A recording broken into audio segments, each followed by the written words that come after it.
కల్వకుంట్ల వారి కుటుంబంలో కయ్యాలు చాలా అయినట్టేనా చెప్పుర్రి దయాకర్ గారు. బీఆర్ఎస్లో రాజకీయ కలకల రేగుతున్నట్టుగా కనబడుతున్నది.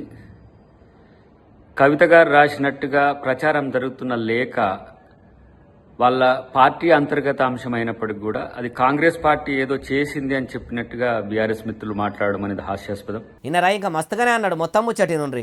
రెండవ నాయకుడు లేకపోతే ద్వితీయ శ్రేణి నాయకత్వం వంశంలో బీఆర్ఎస్ కొంత తడబడుతున్నది. కొడుకున అల్లున్న అనే దాని దగ్గరనే తడబడుతున్న క్రమంలో తన అస్తిత్వం అనేది రాజకీయ అస్తిత్వం అనేది ప్రశ్నార్థకం అవ్వడమా లేకపోతే ప్రత్యామ్నాయ ఏర్పాట్లు కవిత గారు చూసుకోవడమా అనే దిశగా చర్చలు జరుగుతున్నాయి. కారు పార్టీలో రాబోయే రోజుల్లో కేసీఆర్ సార్ కొడుకు కేటీఆర్ సార్ను ముఖ్యమంత్రిని చేస్తాడా, అల్లుడు హరీష్ రావు సార్ను చేస్తాడా, ఆయన గౌరాల బిడ్డే కవిత మేడమును ముఖ్యమంత్రిని చేస్తాడా, లేకుంటే మళ్ళా కేసీఆర్ సారే సీఎం కుర్చీలా కూసునేందుకు బట్టలు కొలతకిచ్చుకున్నాడా అని రాష్ట్రంలో చర్చల మీద చర్చలు నడుస్తుంటే కన్నబిడ్డ కవిత మేడమును పక్కకు పెట్టినట్టు కానొస్తుందని అద్దంకి సారు ఇట్లా నవ్వటే.